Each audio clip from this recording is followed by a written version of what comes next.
This hearing of the Presidential Commission on Election Administration. All of you, I'm sure, are familiar with the work of the Commission. We are examining the issues that the President specified by executive order in March.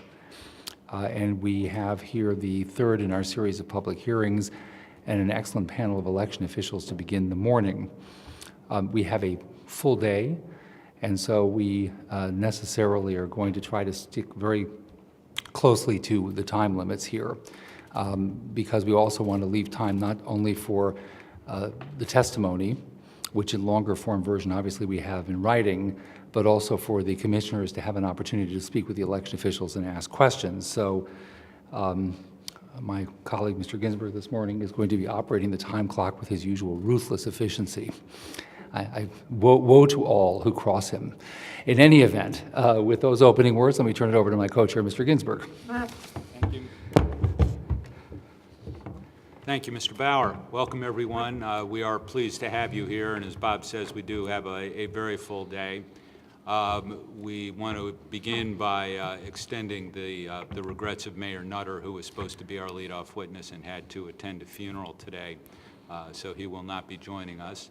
But we are happy to have with us four distinguished election officials from around the country to present their perspective. What we'll do is have 8-minute pieces of testimony for all of you. Then the Commission will collectively ask you questions after that. So our panel is Elaine Manlove, the Delaware Commissioner of Elections, Don Palmer, the Virginia Board of Elections Secretary, Linda Lamone, the Maryland Administrator of Elections, and Marcy O'Donnell, the South Carolina Election Commission Director. So thank you all and welcome. Ms. Manlove.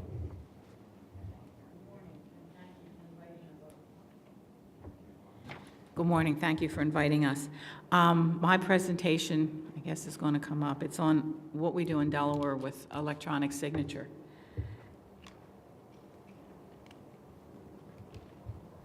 Okay. And I have two topics.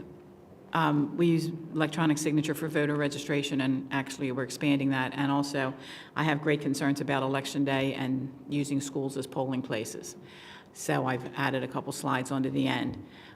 In Delaware, in 2009, we went live with this, where when people register to vote at DMV, we collect everything electronically. And that was a result of, on Election Day, finding out we didn't have people who had been to DMV and should have been asked to register to vote, and for some reason we didn't get the application.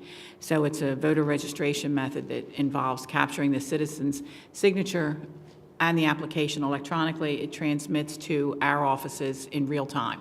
It has streamlined the method of how we did voter registration. It re-engineered the interface between elections and DMV. And it's eliminated the use of paper entirely. So it's a cost savings, time savings, and it saved immense office space. We have nothing to file, and there were a lot of unintended consequences. Our goal when we did e-signature was to make sure that on Election Day we had every application of every citizen who thought they were registered to vote, but it saved an inordinate amount of time and space that we didn't see. And it's accurate and it's secure. Well, are we going to the next one? Okay. So in Delaware, we use this at DMV, but we're also working to take it to other aspects of what we do. We use it for scanning applications that come into the office, like the federal mail applications. They scan them in, they link that application with the signature to the electronic record, and then we don't need the application anymore. So we use it at DMV at the counter. They also have kiosks at DMV, self-serve kiosks. We have it there. At Division of Social Services, we've also taken it live there, and we're still working to improve that. And on registration drives in public libraries and at the State Fair, we also use e-signature. And this is the future of e-signature. We plan to take it to our web-based voter registration, and that should happen fairly soon. We will be able to, if we have a signature on file at DMV, we will be able to move that signature over and have them, we'll apply that right to the application. Also, we're going to integrate it with Department of Labor, who was one of the agencies that does voter registration in Delaware, and Social Services, both provide a lot of online application from home, and this way we'll be able to tie this in. We're also using it with overseas voters. Schools. This has become my hot topic. Half of our schools are polling places in Delaware, and I've asked, we have a holiday for general election day, but our primary is not a holiday, and I've asked the schools repeatedly for years if they would consider moving an in-service day that they already have scheduled to primary election day. I've not been successful in that. Last year, we had legislation to mandate that, and it never even came up for a vote, so essentially their lobby is bigger than me. So I would love to see that become a federal mandate. I think in this time of security in schools, the last thing we need to have is voters wandering around the building looking for their polling place, which has been moved to a far corner because school's in session and they're not giving us the gym or the lobby. So that is really the two things that are important to me. The in-service days for school teachers would not take a day of study away from the kids. It would just translate to a different day. And e-signature and the expansion of e-signature. So I'll be happy to take questions or wait until the end. We will certainly have questions for you, and what we'll do is we'll just move through the entire panel and then come back and engage with questions. Thank you. Okay, thank you.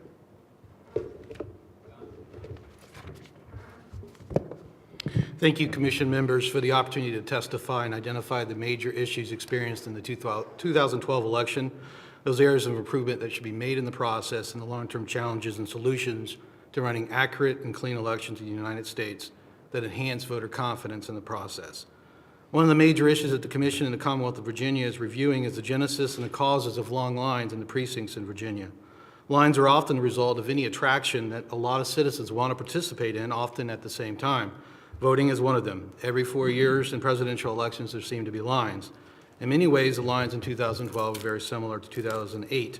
So while we expect lines to some extent, we need to focus on the voters, our clients, with a laser beam to make the experience a positive one in which voters emerge more confident in the process and will return to vote another day. While we found lines were not widespread, there were problems in some of our high population and growing urban areas that need to be addressed. The localities with lines normally have problems in one or two of their precincts. For the purpose of our analysis, we'll call them problem precincts. While a small problem relative to the over 2,200 precincts statewide, a line over an hour needs to be addressed aggressively by the election community. And we are taking notes of lessons learned for ways that we can plan for and break those lines in the future elections. The way forward is a commitment by state and local election officials to break the lines. With a survey of local election officials and analysis by the State Board of Elections of the problem precincts, the precincts seem to have a number of common characteristics. First was the registered voter size of that precinct. The problem precinct had a much larger number of registered voters than the average precinct. 6 of the major problem precincts had over 5,000 registered voters on election day. The precinct, another common characteristic, the precinct had a larger number and higher percentage of inactive voters than on average, some more than 2 times the average number of inactive voters. Many of those inactive voters actually showed up. They may have had address issues, but they actually showed up to vote. Urban areas, high growth areas, precincts near highly transient voters and university precincts, precincts that had a large number of provisional voters, and precincts with low absentee voting rate precincts. Our survey found that most of the lines in Virginia were actually in the morning, followed by the late AM to early PM time period, and then 10% of the lines were near the closing of the polls. So where were the choke points? In Virginia, the choke points were overwhelmingly waiting to use the voting equipment. A major contributor of our waits can be attributed to waiting to use the voting system. Less so, but significant, were lines attributed to the check-in table. A large percentage of election officials said that voting equipment and the check-in process attributed to the lines. In Virginia, we have a ban on the acquisition of additional electronic voting machines, so the ability to replace, supplement, or plus up with additional equipment is limited or prohibited. What did our survey find to be a source of the problems? Overwhelmingly, local officials opine that the ballot length with constitutional amendments and local races increase the number of races on the ballot, thus increasing the amount of time each voter took in reviewing those choices. Second on the list were the registration problems and inactive or outdated registrations that delayed the efficient processing of voters. Third, taking together, voting equipment shortages and breakdowns were noted 57% of the time as contributing to the lines. So how do we break the lines with the evidence before us in an environment of fewer dollars but higher profile scrutiny? The answer is that we need to improve those areas of the voting process where we directly interact and touch the voters with technology and innovation. In the registration process, we are moving toward electronic or online registration and address updates, reducing errors and costs, increasing the accuracy and integrity of those voter registration rolls, and providing online mechanisms for the prompt update of registration address for our highly mobile and online society. By sharing data with other states and compacts, such as the Electronic Registration Information Center, ERIC, or the Kansas State Crosscheck, we compare our voter registration data with other states' registration and motor vehicle information to identify registration errors or voters that may have moved to a different jurisdiction with a new residence and registration. Inaccurate or inactive registration often cause delays in a polling place as poll workers try to fix the problem for the voter. In a perfect world, that issue would have been resolved months ago so the poll worker can focus on the voting process. The registration rolls can be improved with an investment and focus on using the latest technology and upgrades to our statewide voter registration databases while interacting with other state and national databases. Another example of using new database technology is providing a statewide online sample ballot for all voters to review their ballot and constitutional amendment choices prior to entering the polling booth. The second point where election officials interact directly with voters is during the check-in process. The use of electronic poll books in Virginia has dramatically improved the accuracy and integrity of the voter check-in process, with fewer errors and more accurate voter history.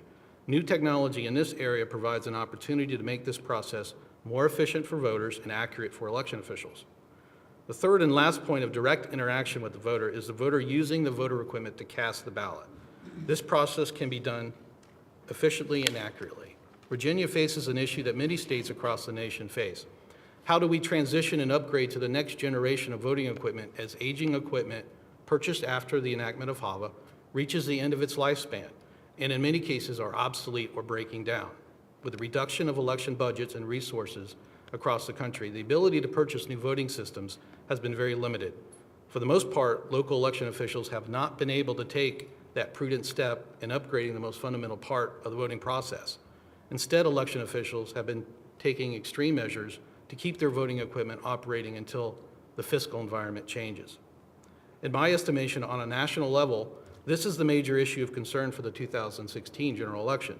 Technology will help us mitigate some of the other issues, but planning and focusing on this fundamental structural issue will prevent major problems in 2016. Related to this issue, the voting system certification program at the EAC is not entirely broken, but it's highly problematic and the future is unclear. The need for new voting systems and new technology is critical, and the current process is clearly not working to the extent state and local election officials need one. The current process is expensive and time-consuming.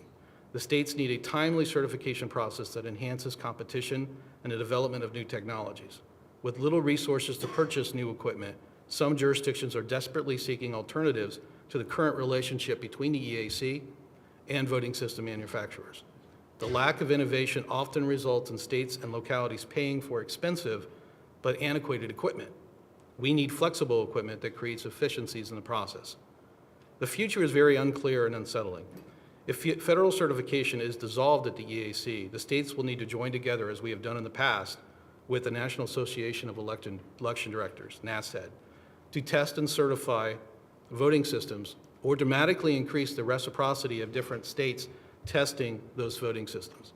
Many states, including Virginia, are trying to improve the individual state testing and the certification of voting equipment and develop relationships with other states and the testing labs to prepare for a future without the EAC or federal certification. This decentralization has both positives and negatives. Will manufacturers be able to create hardware and software for various state testing programs? Will that end up increasing the cost of new systems and testing for everybody? One thing we do know is there will once again be a huge change to our process of testing and certifying voting equipment. Thank you. Thank you, Mr. Palmer. We should note that the Commission's next hearing in Cincinnati on September the 19th will focus on the issue of technology and aging equipment in the certification process. Ms. Lamone? Thank you very much for having me. Good morning, everyone. As you know, I'm from the state of Maryland, and in Maryland, we have what we call a centralized election administration. The goal of the General Assembly was to have uniformity in the administration of elections in Maryland. So we have the State Board of Elections, and then we have 24 local boards that implement the policy and procedures adopted by the State Board of Elections. As a result, we have a uniform statewide voting system, and echoing what Don just said, we are having issues because we have to replace it, and the choices are diminishing virtually every day as to what we can buy. We have a statewide voter registration system, a sophisticated candidate and election management system, a web-based campaign finance and reporting system that all candidates at every level in Maryland have to use. And then we have various online voter services, which I'd like to talk about today. We have found that our online voter services have greatly improved what we call our customer service to our clients, the voters. A lot of states have these now, and I think they're fabulous because they really are very useful to the voters. For example, the voter lookup website, a person can find out, am I registered? If so, do they have the right address for me? Where's my polling place? Is my polling place accessible? And if not, why not? And of course, as others have mentioned, look at my sample ballot. For the online voter registration system, we find that our military and overseas voters especially like it. It allows them to request their absentee ballot without having to file a formal piece of paper. They just use that system. Our domestic voters, of course, love it because all they have to do is self-authenticate themselves, and they can go on there and register as long as they have a Maryland driver's license, or keep their addresses current. And that's really important for all of us, that people keep their addresses current so that we know how to reach them and they go to the right polling places. We have an online ballot delivery system that we initiated in 2010, whereby our then overseas voters could request their absentee ballots to be delivered to them online. And then in 2012, through a grant from the FVAP, we initiated a ballot marking tool that the voter can use to actually mark the ballot while it's up on their screen and then print it out. In order to use the system, the voter has to, of course, authenticate themselves, and then they must have a unique alphanumeric password that we have provided to them in a separate email in order to access the system. The voter can print the ballot out and mark it themselves, sample ballot here, or they can use the wizard to mark it on their screen. And when they do that and they print the ballot out, a barcode is generated that contains the ballot style and the voter's choices, so that when it comes back to us,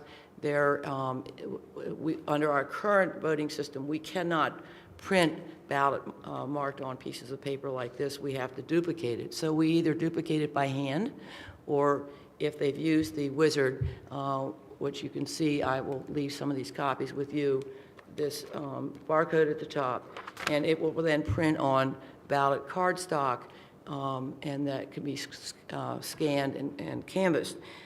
We have, however, a step in between that, and we require the local boards to have a bipartisan team compare the ballot submitted by the voter to the ballot printed out from the barcode, just to make sure that there's no discrepancy or any hanky-panky going on. We had none of that occur in the 2012 election. Of the military folks that used this in 2012, over 12,500 of them were delivered electronically. 73% of the voters wanted to get it that way, and 2/3 of those voters used the ballot marking tool. As I said, we have that 2 different ways of marking the ballot. We also had a survey conducted by the Overseas Vote Foundation and got very, very positive feedback from our voters. The interesting thing was they want to return the ballot online.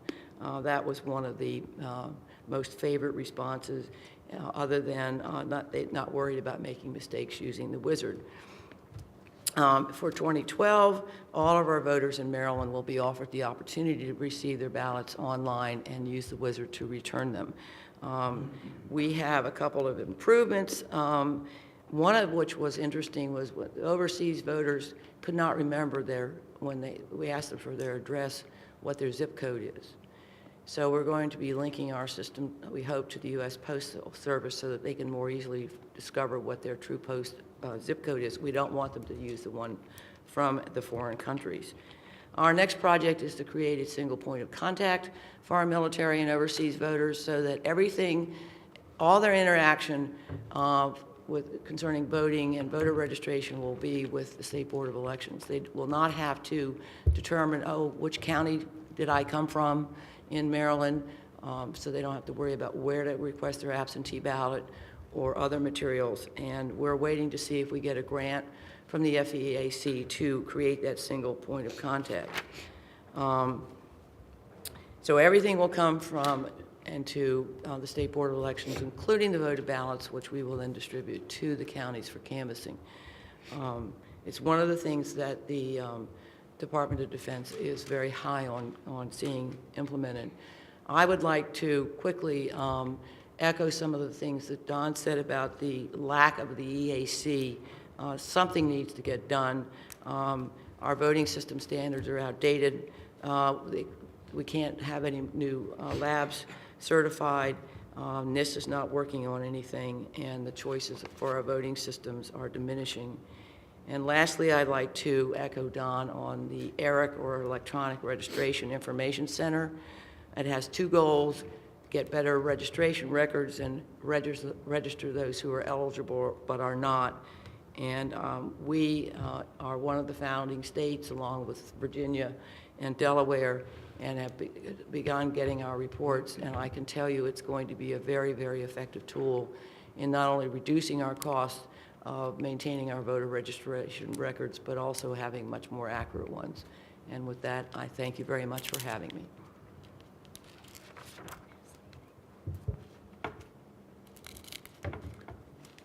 Thank you. Thank you. I'm Marcy Andino, and I want to thank you for the opportunity to be here today and to share my thoughts on how we can improve the voting process.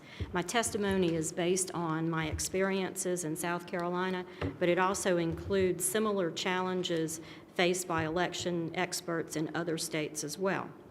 Following the 2012 general election, Charles Stewart surveyed more than 10,000 registered voters across the country and asked about their experiences at the polling place.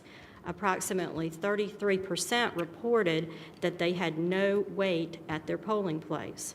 The average wait time was 13 minutes, the longest being 44 minutes and the shortest just under 2 minutes. In South Carolina, the average was 27 minutes. The broad perspective of the survey does not seem to indicate much of a problem, but we know from our own experiences and from media reports that there were voters who waited much longer to cast ballots. In South Carolina, we know that some voters waited at least 6 hours to cast a ballot. Just as wait times vary from state to state, they are often dramatically different within a state or even within a county. Because of this, the first step in improving the system is to define acceptable wait time. The proposed Simple Voting Act says no voter should be forced to wait in line for more than an hour. And I'm sure voters who waited many hours to vote would be extremely pleased with a 1-hour wait. After the election in South Carolina, we spent a considerable amount of time meeting with county election officials and analyzing audit data from the voting system and also from electronic poll books. Counties gathered information from poll workers and also from voters. So what are the causes? Sorry about that. Of long lines. In short, nearly everything causes delays. Yeah. Lengthy ballots, voters not being familiar with ballot questions, a shortage of resources, both poll workers and voting machines, and address changes were all identified as factors that contributed to long lines. High turnout and numerous voters showing up at approximately the same time were also identified as factors. There are several factors that can slow down the voter check-in process, including voter registration database problems, polling places not being adequately staffed, first-time voters showing the proper ID, voters without proper photo identification, and same-day registration. The voting process itself can be confusing or cumbersome. Long ballots, especially those with numerous long referenda, voters not familiar with the candidates or the questions, voters not familiar with the voting equipment, and voters waiting to use the curbside feature or the ADA machine, and then, of course, high turnout. Technology, if not properly deployed, can also cause delays. Not enough voting machines not working properly, not enough poll books not working properly. Hundreds of thousands of poll workers are needed on Election Day to effectively run polling places across the country. Poll workers are valuable resources, but they are basically volunteers who receive limited training. They work a few days every other year, and in some cases, they earn less than minimum wage. While this model for staffing polling places is necessary, it also creates issues such as difficulty in finding poll workers, inadequate training of poll workers who are uncomfortable with the technologies that have been deployed, and poll workers who either arrive late or don't show up at all. Finally, the physical location of polling places can present problems. Changing the location of a polling place close to an election, fewer or consolidated polling places that are too small to accommodate the voters that are assigned to them, inadequate parking, accessibility for voters with disabilities, and poll workers not being able to have access to the polling place in order to set up. So what can we do to address these issues?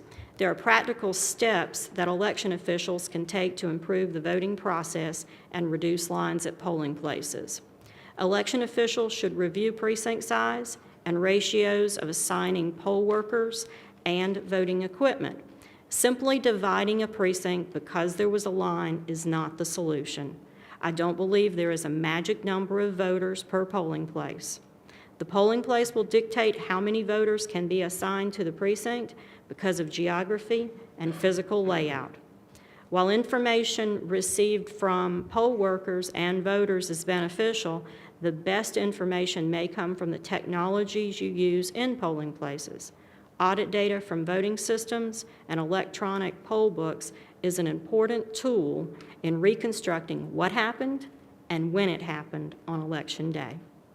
There are opportunities to conduct time and motion studies in polling places and introduce queue management theories in poll manager training to improve the process of moving voters through the check-in and voting processes. Other steps for election officials include leveraging polling place technologies, utilizing a problem resolution table, employing effective ballot design techniques, and increasing voter education efforts.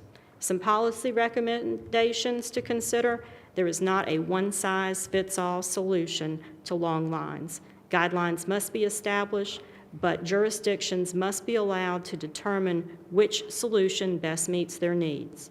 Every solution introduces a new set of challenges.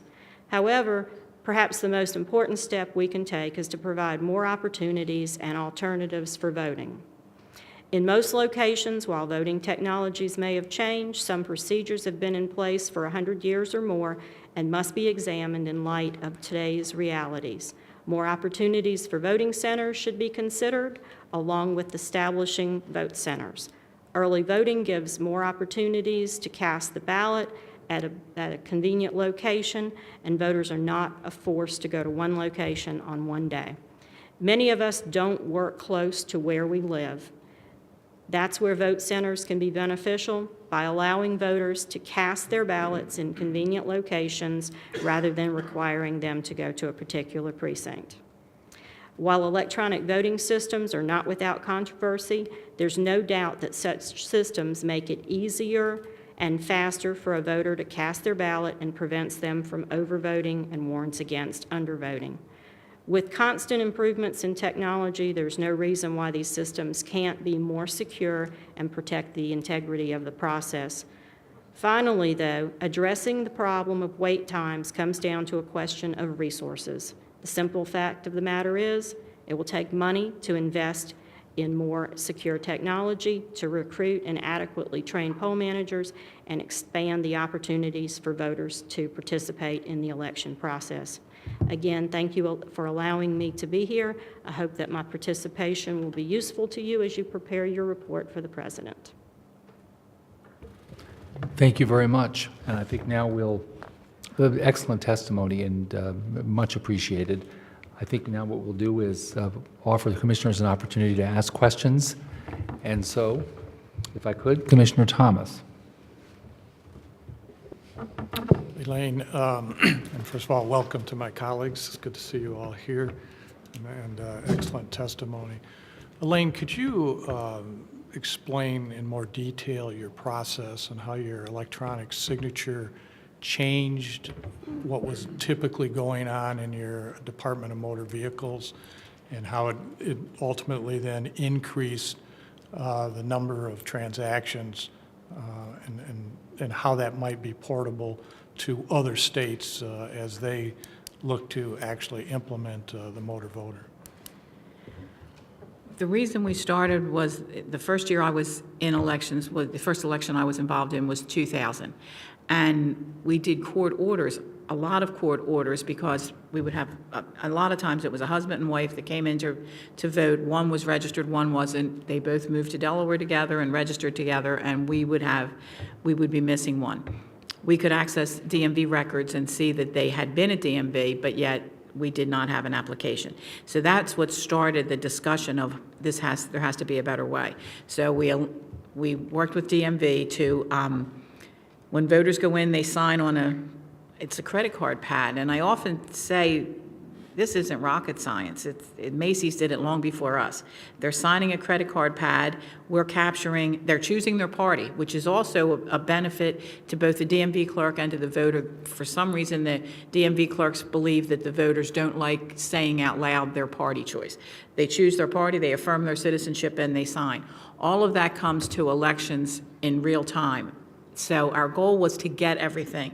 What was happening before was when it was a paper process, the clerk would then have to go back to the printer, print out this triplicate form, bring it up for the voter to sign. Well, the printer jammed, they ran out of applications, 1,000 reasons, or the voter left without signing. So then we would get those paper applications the next day, the ones that we got a electronic transmission of how many people registered to vote. So those numbers never matched. We would send out applications to the people whose application we did not receive. Maybe we got about 50% of those back. So that's what generated the e-signature. But now we get everything, but we also don't have to file anything. Everything is in the system. So on election day, it's a lot faster because you're not rooting through a file drawer to find out that signed application, where we have a closed primary in Delaware, and a lot of times we get calls that I know I registered in a different party, and that's our proof. And also, now they've chosen their own party. It's not that the DMV clerk made a mistake. So it's just increased our productivity. In the offices, we eliminated 5 positions statewide, which in Delaware is a lot. We're a small state. It was a cost savings to DMV as well as a cost savings to elections going forward. It's efficient. I can't tell you that there's a downside to it. It's been wonderful for us. And so we want to use that same technology, and all of us in elections, I'm sure you're hearing this, copy from everybody else. So Washington State has a process, and I'm sure other states have taken that when you register to vote online, if you have a signature at DMV, it captures that signature. That's our project right this minute, and we should be going live with that shortly. We'll be able to take that signature to our online voter registration, but also at Health and Social Services and at Labor, the other agencies that do voter registration in Delaware, because they're offering so many of their services for people from home, doing it in an online version. I could just follow up. So is your electronic signature a hard stop in that process as the voter comes, the DMV?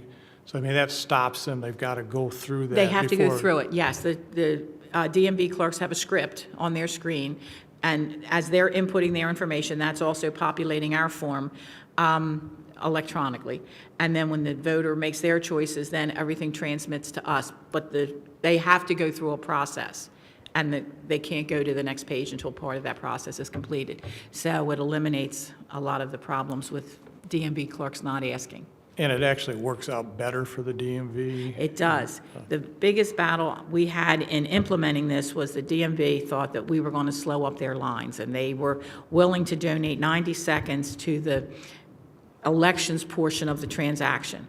And I fought for the longest time to get them to understand that this would be better, and it's 30 seconds.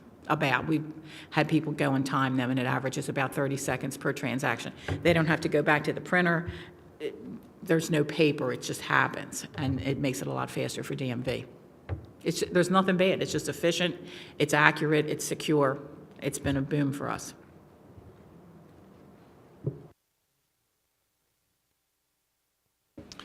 Commissioner Grayson, please. So, it sounds like the initial e-signature was sort of a bridge, I guess, to what you're trying to build now. Is that kind of I mean, given technology, that was the only Yes. option, I guess, but it was, did you ultimately have the vision of sort of this unified system, or it was We did. it was a It was solution really to the problem you solving the had? problem of not getting everything, of having people on election day and back then, we had to do a court order. That was the only way we could let them vote on the machine. And in Delaware, we certify 2 days after the election, so we don't have a lot of time for provisionals. We didn't even have provisionals until after HAVA. So the only option then was a court order, and it became such a system. We would take the information from the polling place by phone, go into the DMV records, see that they had been at DMV, we didn't have an application, faxed everything to a judge, and then they would give us a verbal court order, call back to the polling place, let them vote. But still, this ties up Right. time on both ends. And then afterward, it was getting that whole big stack of court orders officially to go in the record. So it was really solving the problem of us not getting everything from DMV, because most of our voter registrations come from DMV. Then with the existing, the registrations that worked, either through DMV previously or just through drives, whatever, did you then just go scan all those old forms and attach them to a record, or did you have sort of the online file and We started just taking what we got directly from DMV, but as time went on, we started scanning in the old Back-scanning. apps and matching them up. But after a 5-year cycle at DMV, we will, pretty much everybody? We'll have But are everybody. basically now, everything's purely online, right? Like all the cards, no matter when? yeah, everything is now electronic, yes. Okay, good, thanks. Commissioner Patrick. I too have a question for Elaine. The question I had to do with the integration of the other agencies. And I guess my question is kind of down in the weeds of the applications of it. So are you setting it up such that as either the individual applicant or the person who's assisting them at the agency enters that data and they say that they want to register, will it drive that voter or that applicant to the online site for the state, or will the information all be captured at the agency and then just the data transferred over? Because there are kind of two ways that the states are going about it, and so I'm curious how you see this rolling out at the actual assistance agencies. Well, we have it now live at social services. So it's essentially the same as what we do at DMV. The clerk is doing intake, and then it gets to the voter registration part, and we have provided them with the Ingenico devices, they're called, which is the credit card pad, and they choose their party and sign, and then that comes to us electronically. However, a lot of what first of all, a lot of what happens at social services, and I'm sure you've heard this before, the baby's crying and the bus is going to leave and they don't have time and they didn't want to register to vote to start with. That's, pretty much the story we get from social services. I don't think it's a perfect venue for voter registration. However, now they are offering a lot of their services to people can file from home or from wherever they have a computer. So currently, what they have in Delaware is a link to our online voter registration, which is still print, sign, and mail at this point until we connect totally with DMV on that side. So we will then take our new e-signature that will then marry up the DMV signature, and that's how it will be done. They can do that from home it'll just be seamless. And you also, if I remember correctly, it captures the declination as well. Yes. If the individual says that they don't want to register to vote, We get it that as captures well. that information also. Correct. Is that correct? Okay, Yes. great. Thank you. Commissioner Lomax. Yeah, Marcy, I have a question for you. And you listed a lot of reasons for long lines: lengthy ballots, voter familiarity, voters showing up at the same time, registration data, high turnout. In my opinion, all of these things are entirely predictable, and the four of you would have anticipated this and the other problems I think that you listed. So that leads me to wonder, I'm not sure how elections are conducted in South Carolina in the sense of who's responsible at the county level. But have you looked at any correlation between the experience of the people in charge of the county, or I'm not talking about election day workers, but people like yourselves, if you're down there at the county level or wherever it would be, correlation between their experience and then where these lines occurred? I don't know if is there training. In Nevada, for instance, we were on our own. You got the job, it was up to you to figure out how to do it. In South Carolina, elections are run at the county level, and there's a county election commission and voter registration board in each county, and they're usually, the office is usually run by a director. And these are election professionals. They are not political appointees. And they do receive training. There is a training and certification program that the State Election Commission administers. And what we have seen is that it is not necessarily the long-term election professional that's doing the best job. Sometimes the new hires come in with the right combination of skills and experience, and they do just as good of a job after training and after some time. Okay. Commissioner McCann. This is a question for Linda Lamone. I thought I heard you say, Linda, that in 2014 you're going to offer up the online ballot to all registered voters in your state? That's correct. That's correct. How do you, well, I guess I have two follow-ups. How does that fit in with your current framework? In other words, do you already offer, no excuse, vote by mail, early voting? And how do you expect that may change, or how many voters do you expect may take advantage of marking a ballot online? We're anticipating a lot, which is a little bit of cause of concern for me, because on the back end, with the canvassing procedures that we've had to initiate with, even if they vote, the wizard have double checking the ballot, making sure it's correct before it's actually canvassed. And we did that in response to the advocacy community, frankly, who said that they didn't believe that the wizard could be trusted, that it could be hacked. We're working on a solution to that, being when we buy a new voting system, we hope the scanners can scan those paper ballots without having to print them on stock, and we're having a whole bunch of security reviews done on the wizard and the procedures and processes surrounding it. But if the percentage of people that vote absentee remains the same, and the percentage of that percent use the online system, it's going to be a lot. But the General Assembly authorized this. They felt that it was, especially for the disabled community, domestic voters, that it would be a very convenient way for them to vote their absentee. Thank you. Commissioner Echeverria. Thank you, and first of all, thank all of you. It was terrific presentations, and you should be applauded for your public service. So that's why I want to start the question. Just quickly, and it's really directed more towards Director Andino and Mr. Palmer. Do you have, I'm curious, a common definition of success when you conduct an election that's simple and understandable? If you have one, do you measure how your outcomes were against that? And then secondarily, do you have planning around a strategy to conduct an election versus the funding that's required to execute that and the choices that are being made as a consequence?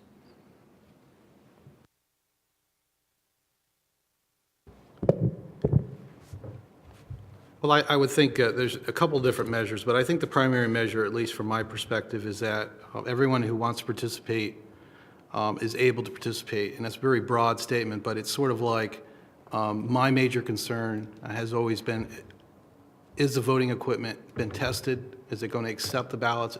Is there going to be some major snafu where we can't either tabulate a ballot or there's voting equipment in a polling place that sort of, some sort of catastrophic breakdown in one polling place or a number of polling places? So we focus a lot of our efforts on that LNA testing, the early ballot preparation to make sure that the voting equipment is going to work on election day, that the ballots are properly tabulating, that the equipment's properly working.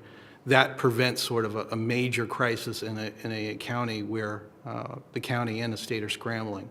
So that's primarily success for me, is the fact that for the most part, voting equipment across the Commonwealth is working, is accepting ballots being tabulated. And so that's my primary focus going into an election. In South Carolina, our motto is every vote matters, every vote counts, and that's certainly our goal on Election Day. We do not want any citizen who wants to cast a ballot to be turned away from a polling place because there's a line of some length that they cannot stand in because they have other responsibilities. Prior to a statewide election, we bring all counties in and we do a training, kind of a refresher. We encourage them to make sure they test their voting machines early, make sure everything is working. We are constantly increasing the amount of technology that we deploy, and at the end of the day, we want to make sure that every ballot is counted and reported in the certified results.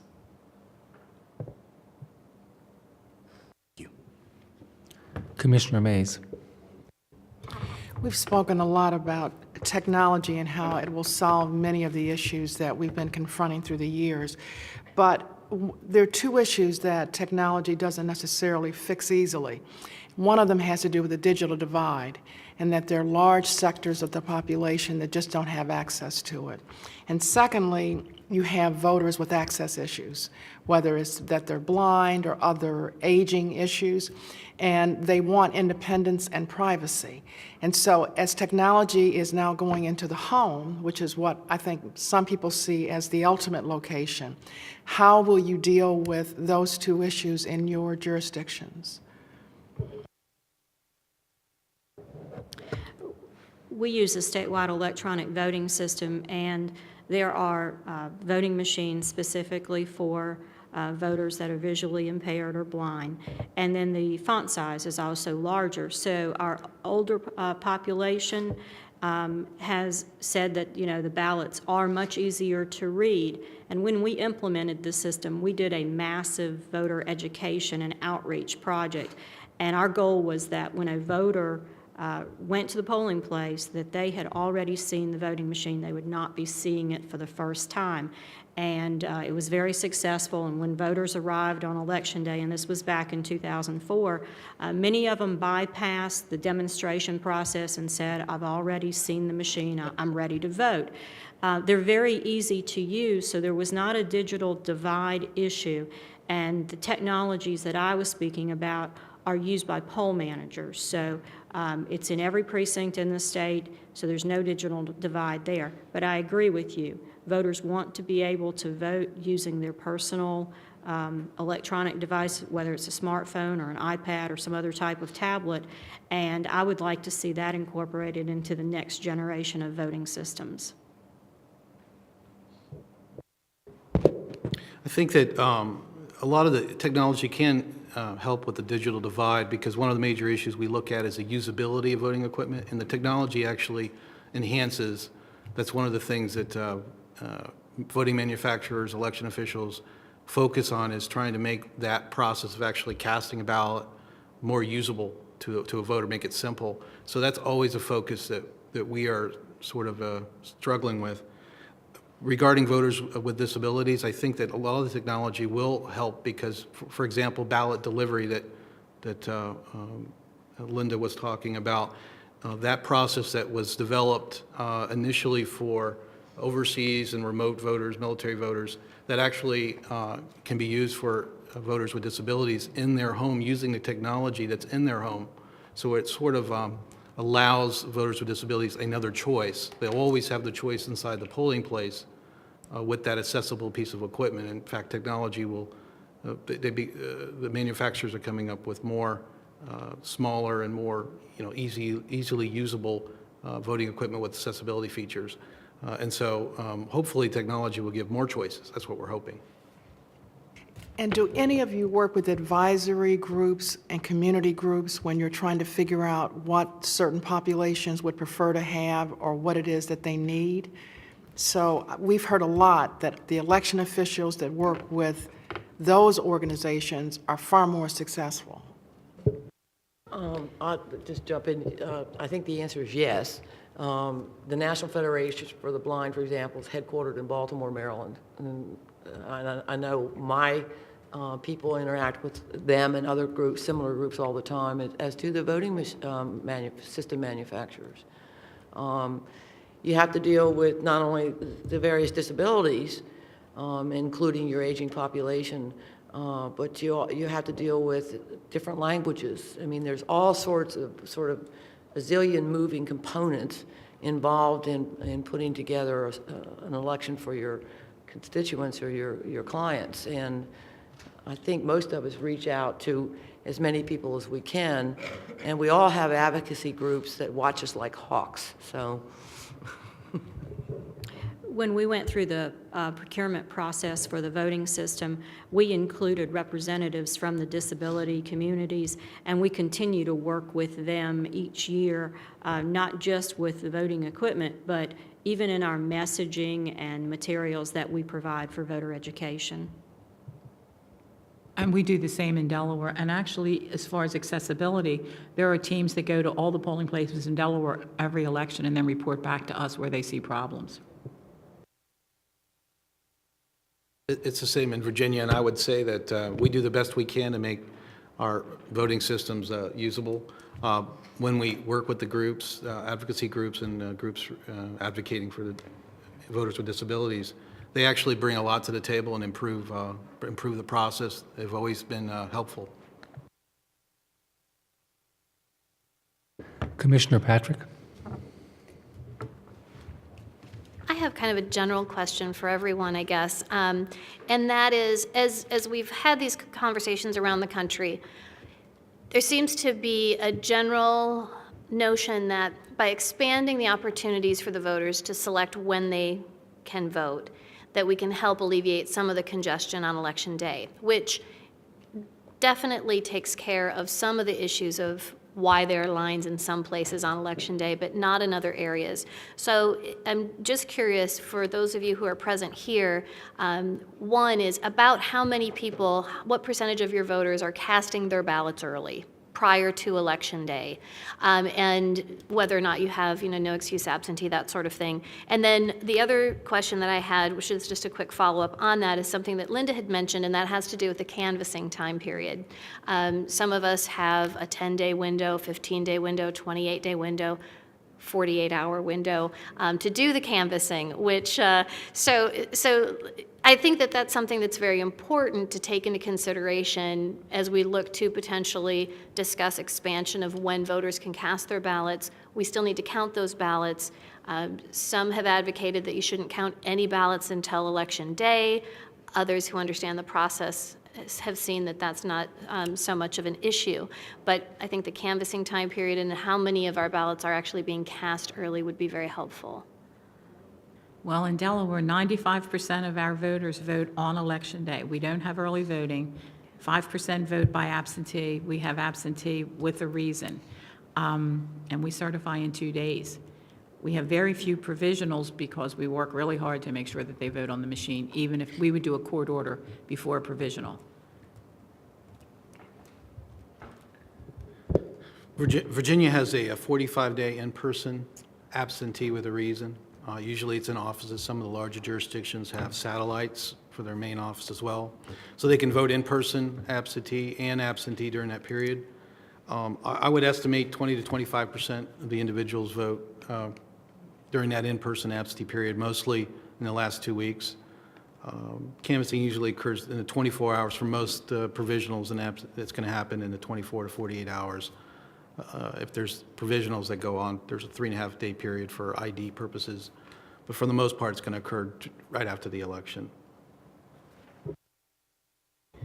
Well, Maryland is a very liberal state, and we offer voters many choices, as you've heard about some of them, but we also have no excuse absentee, we have early voting, we have online voter registration, we have all these things, and we still had lines in some jurisdictions. And the General Assembly has layered onto the early voting same-day registration, which I anticipate will slow things down even more.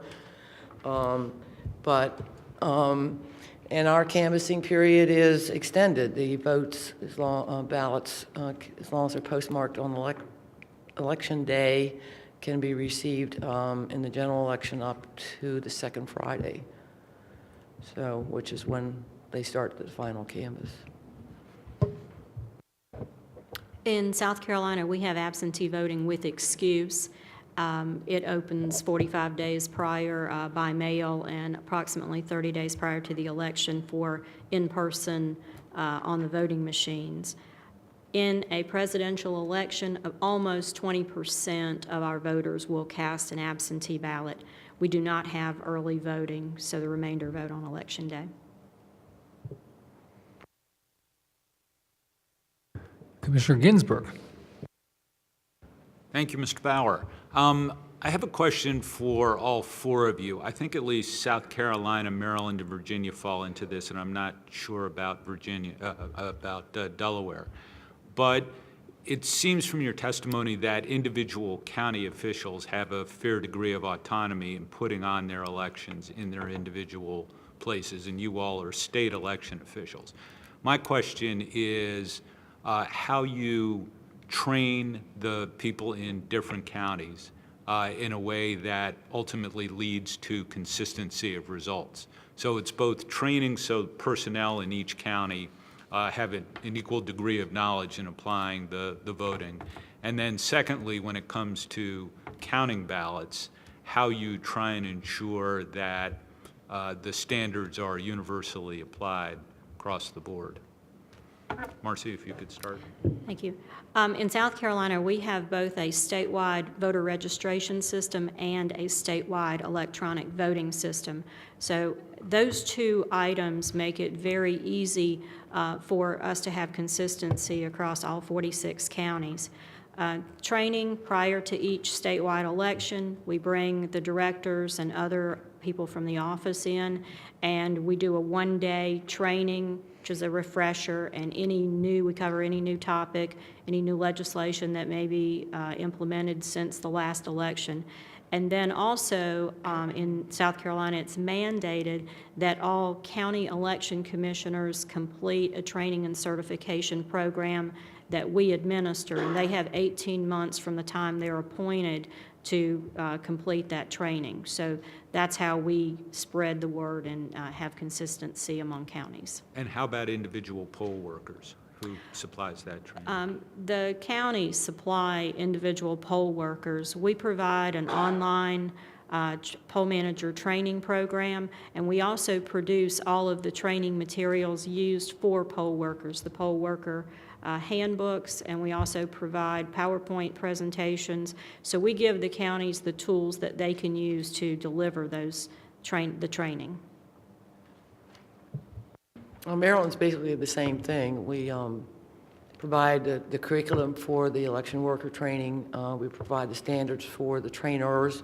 We require the all of the local office employees to attend a meeting every other year where we go through, and they also have, on the off years, they have their own meeting where we go through any legislative changes and that kind of stuff from the previous session. We have a certification program, and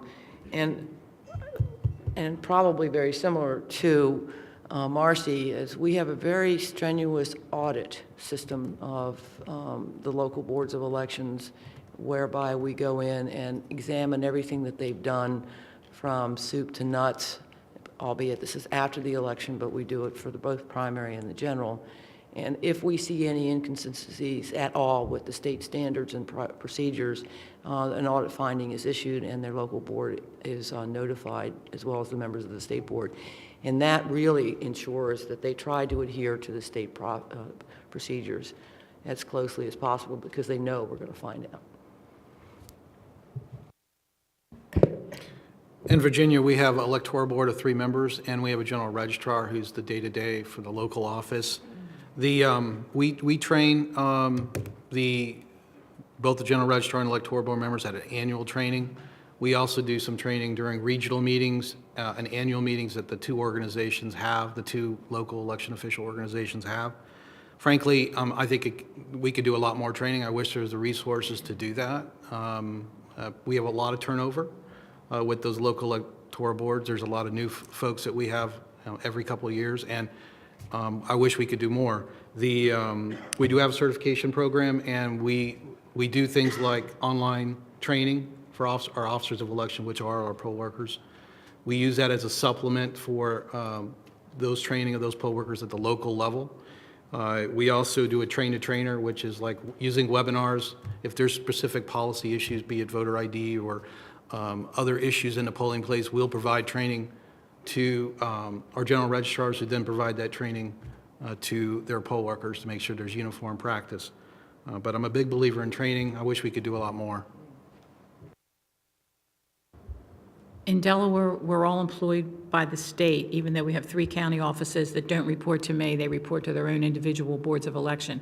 But all the election officials in Delaware are state employees, so we're all governed by the same law. We all have the same voting equipment.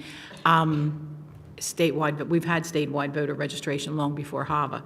So that simplifies a lot of what we do. We bring in outside trainers every several years to train everyone on different aspects. We'll pick a topic. But the county officials train all the poll workers at the county level. Also in my office, I bring in what I call the affinity group. So everybody statewide who handles voter registration, we'll bring them in for a team meeting, and we'll have a trainer there. I believe a lot of times the best idea to solve a problem comes from the people that do it every day. So they will work together to come up with the best solution for any issue, and then we implement that statewide. So we do the affinity groups, those that handle voter registration or felons or whatever the topic is, and we bring those groups together. So my follow-up question is, and this is sort of one of the mysteries that has come from this process. You all do a great job of training that you're satisfied with. You get poll workers and election officials of the highest quality, yet there are problems, yet there are lines in your states. So somewhere, somehow, even the best of training can still lead to election day problems. Do you have thoughts on what you can do and why this nonetheless happens? Is it a matter of individuals in individual places? There are no lines in Delaware. The number of voting machines in Delaware is mandated in the state code, so it's consistent across the state, how, per voter registration, how many machines are deployed. The poll worker training varies from county to county, so I'm going to tell you that it's not consistent. I think recruiting poll workers is really a hard job, and it's hard to keep poll workers. I wish we had a better solution for that. Technology is a mixed bag because sometimes you get poll workers that are afraid of technology. In Delaware, and I know probably a lot of, maybe all 4 of these states, we employ 16 and 17-year-old poll workers. I think it's one of the best things we've ever done because they're not afraid of technology, and they can use what we have, and sometimes they're explaining it to the other poll workers. Well, I think there's a couple of reasons why we have lines on presidential years particular. A presidential election is different than any other election. It is literally a hurricane when you have little minor storms the rest 4 years, at least that's from my perspective. And so I think, believe it or not, because of the turnover, even with professionals that are in the job, that sometimes you forget about the pain 4 years ago. You don't really retain the data or the information on where the issues were 4 years ago. Some of that is lost, and so I think it's important to keep that data. I also think it's important that the local electoral boards are really responsible for the planning with their registrar, which is the local election official, the planning for this. And you know, when you really audit what happened in some of the counties, and we've done Prince William County, is that some of these, you know, there may be demographic shifts within the county, there may be large registration drives, and if you're not on top of the data and where you may have a problem, you may miss it and then have a line in that precinct. Because you have a press report and it makes it sound like a county has a huge number of issues, and the reality is 1 or 2 precincts. But that's what gets the headlines, and it's, you know, right now they're going through a process of trying to understand why it occurred. Okay, and so now you have your problem precincts. Okay, why did this occur? We now have it.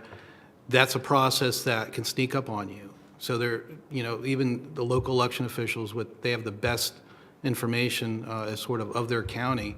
I think that sometimes it's not good enough. They don't have all the data that's necessary. And so understanding what's available to you as a local election official, where your registration, parts of your county where the registration rates are increasing dramatically, where are the demographics, you know, what part of your county votes in the morning because they got to get to DC, and what part of your county is going to vote at night because they're working, you know, inside the county and they decide to vote right before the polls close.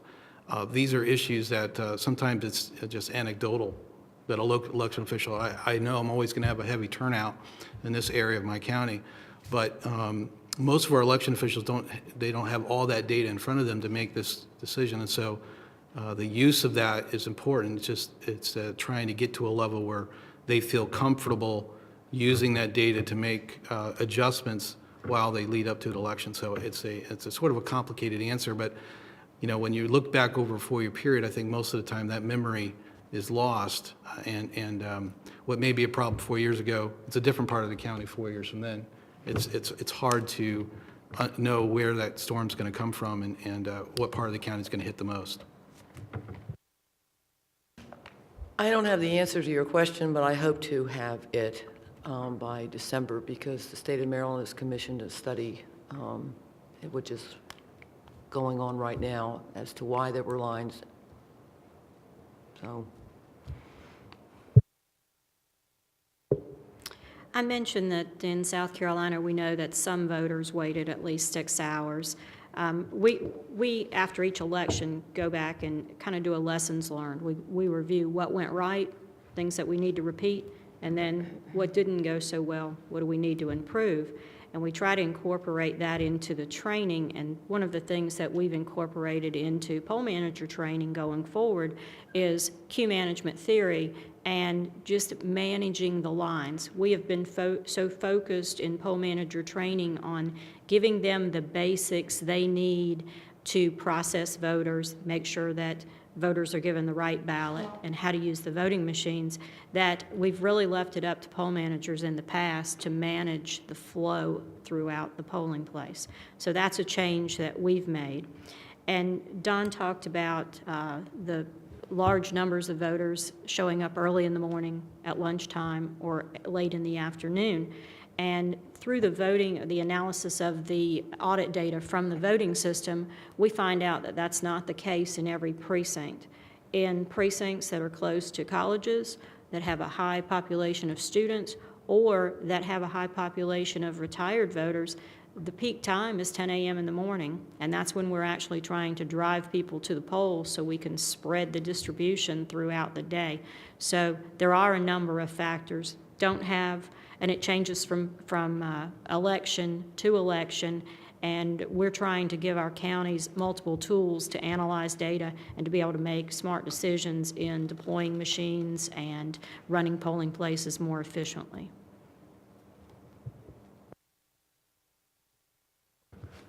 Commissioner Patrick and then Commissioner Mays. And then Professor Pursley.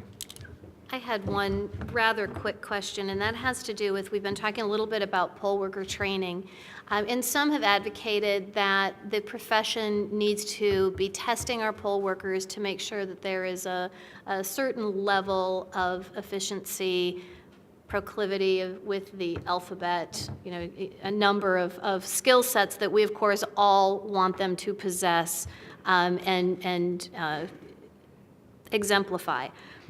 But I'm not sure that there are that many jurisdictions that have an evaluation process in place because many of us have a difficult time finding poll workers. So I'm curious what your thought is on how do we ensure that those individuals who have given us their day, sometimes a couple of days with training and what have you, are able to service the voters, but that we have enough of a test in there that we can ensure that without tying ourselves and making it virtually impossible to find enough people to staff at the polling place, because that is an issue that was raised as poll workers that don't show up, that don't tell you they're not planning on coming, you know, that sort of thing. So that is a struggle, and I'm wondering if you have any thoughts on that. Well, I would be afraid if we did a test, a very formal test, we could possibly lose poll workers. I think they would be afraid they wouldn't pass the test, and so that could be an issue.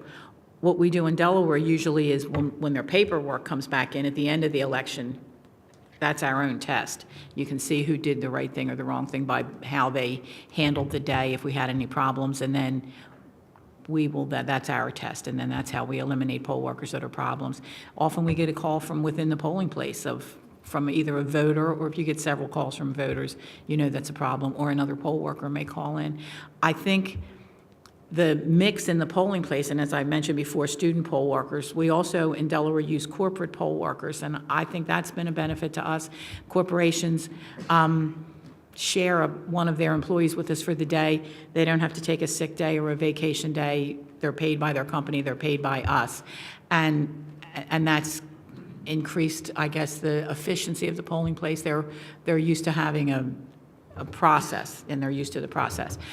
One thing that always concerns me is they work for us 2 days every other year, but then laws change and we do the training, and it's a couple-hour training before an election, probably 2.5 hours, some of it classroom, some of it hands-on with the voting machines.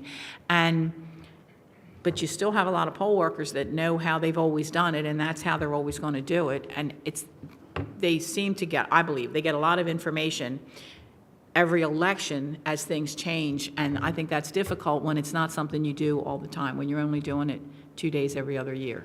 If I could jump in with another piece to this before it goes on, is that retention of good poll workers, first of all, identifying them through an audit or an auditing type process is important, and then how do you retain them? So for those of you who are using sponsored polling places, youth poll worker programs, that sort of thing, are you finding that has an increased ability for you to retain good poll workers, or is it a constant turnover of new poll workers every election?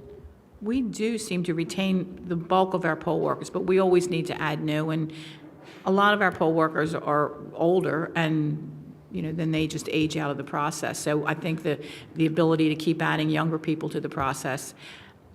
And also, when we started the 16 and 17-year-old poll workers in Delaware, one of my goals was to get poll workers, but also I want them to be long-term poll workers. So if they get in the process early, they may stay. But I really wanted them to be voters. And I thought if they came in young, saw the process, they would be voters.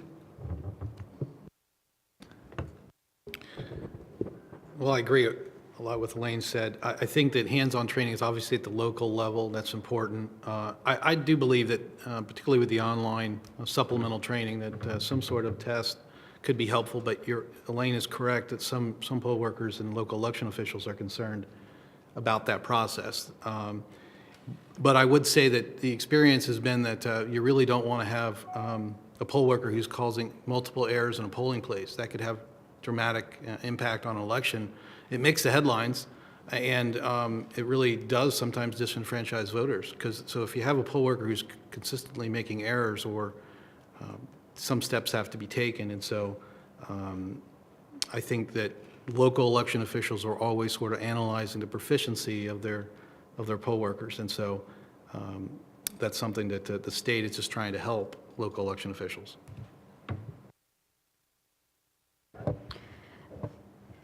The poll manager training in South Carolina is a combination of classroom training, and then some counties use our online poll manager training program, and then others supplement the classroom training with the online. If they're taking the online training, then they have to score an 80% on the assessment test in order to get a certificate. Some counties also test poll managers when they complete the classroom training. And we have found where it doesn't really scare them away, but poll managers are a liability to the process if they do not know the current election law. So we've had to reassign poll managers to other positions, and then in some instances we've just not been able to use some people that had been in the system for a long time. Through analysis of the audit data, we're able to help counties identify which precincts are following the procedures and running more effectively, and target poll manager training or certain aspects of it to those precincts. Commissioner Mays. I want to just shift gears a minute, and since I have the benefit of having you here, Elaine, Delaware was identified as one of the states that was impacted by Sandy. And I noticed you said that Delaware doesn't have lines, but one of the white papers that we're going to address later on at the hearing talks about how to deal with the disasters, and one of the suggestions include early voting, absentee ballots, vote centers, provisional, none of the stuff you do.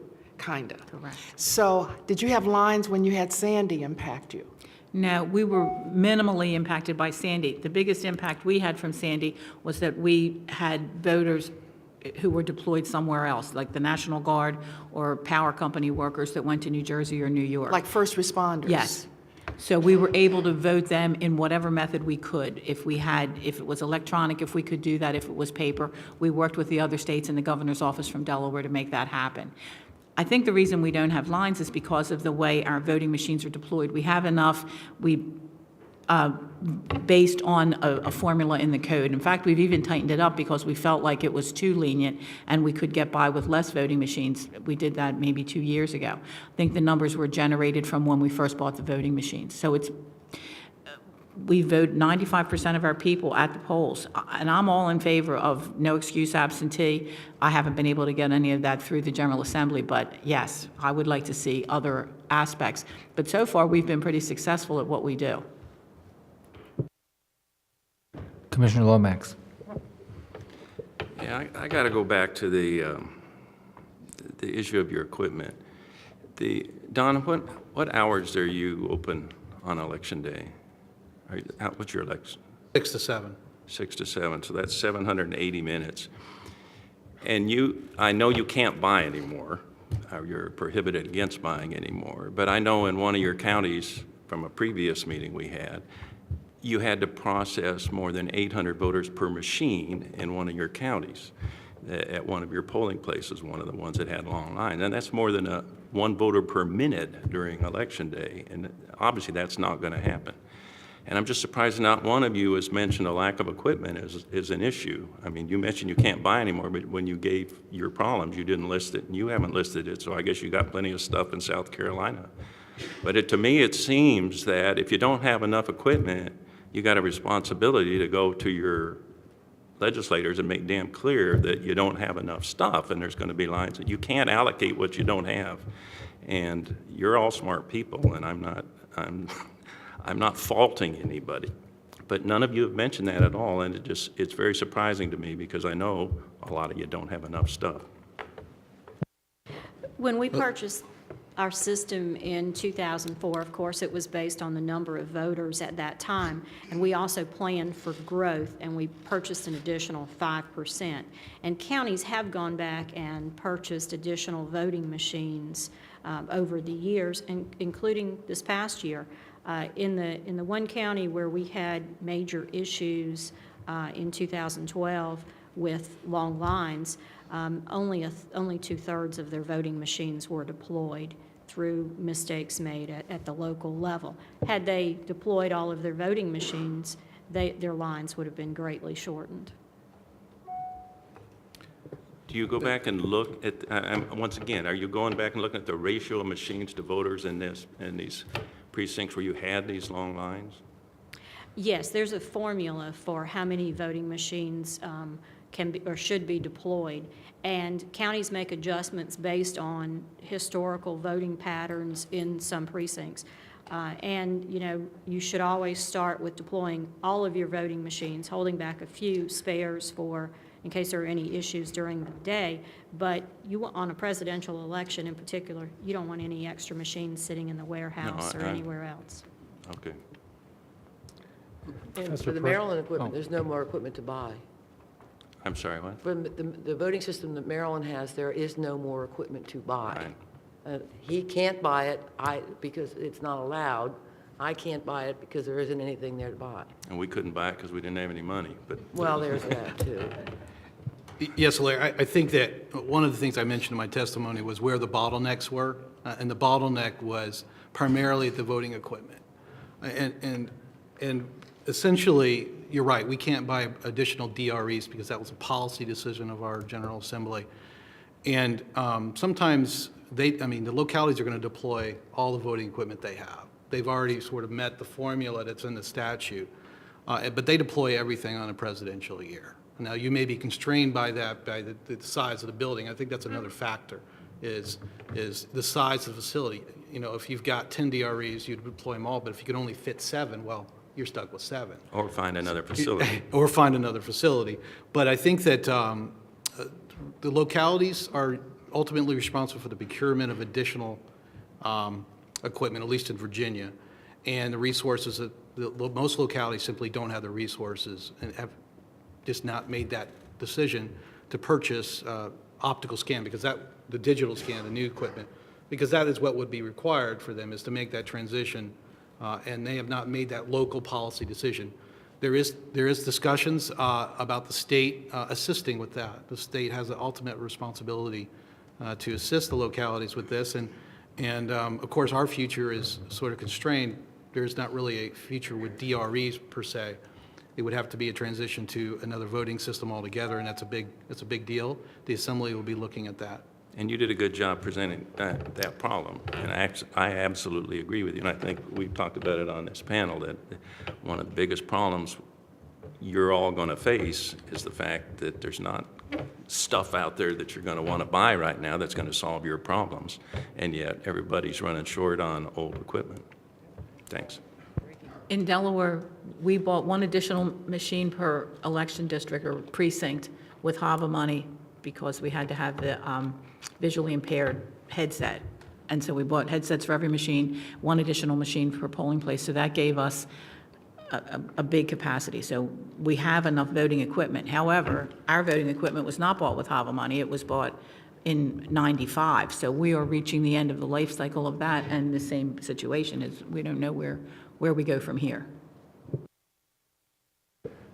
Professor Persley?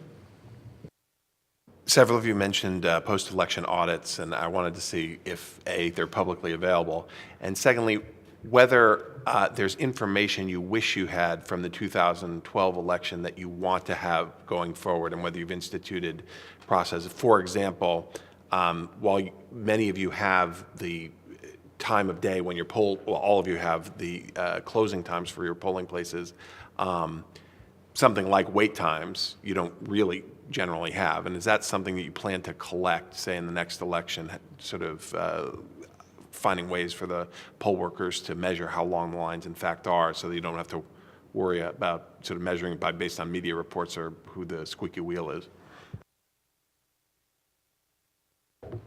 Yes, that's me. Yes, the audit data that we retrieve is from all voting machines, and we have over 12,000 of them deployed in the state.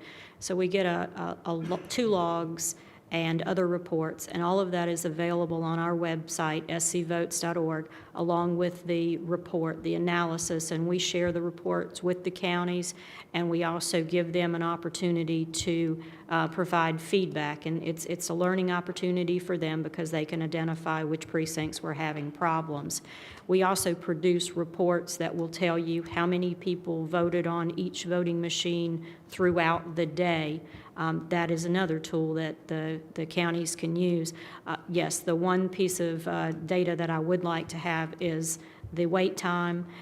We know how long the intervals between one ballot and the next being cast, but we don't know how long a person stood in line. So we would very much like to have that information going forward, and we're working toward that goal. I just say ditto with Maryland. In Virginia, I think that that's one of the reasons that will push for a new technology for our poll books. Some of the old laptops and poll books don't give you, it gives you some data, but not the data that you could get, for example, using tablets or some other device which would collect more of this data. Some of the new technology would allow a local election official to be able to see all their precincts and be able to identify where a line may occur before it ever occurs. They'll know before the poll worker even knows it. And so the better technology you have in a polling place, the more data not only the local election official but the state would have, and monitoring and using that data to prevent issues in the future. And it's really, I think, a technology issue. Most of the data we get now is from the poll workers inside the polling place. It's just writing down information or from their poll books and providing it to the local election officials. We can do a lot much better extracting that data and using it on election day and afterwards.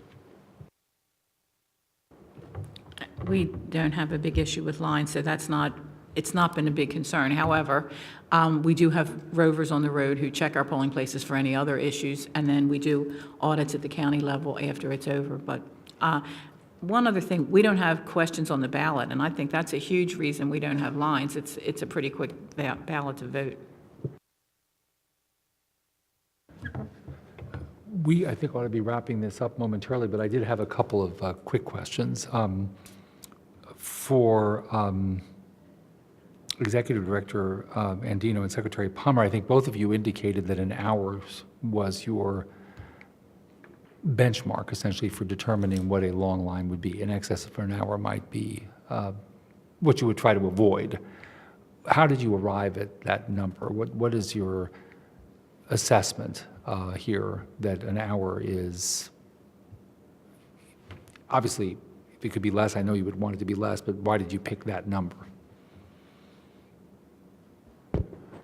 I picked an hour because, some of it's my own experience, but I think that if there's a line already and an individual comes in and there is a line, the whole process of coming in, parking, getting in line, checking in, I mean, you can usually expect at least a half-hour evolution.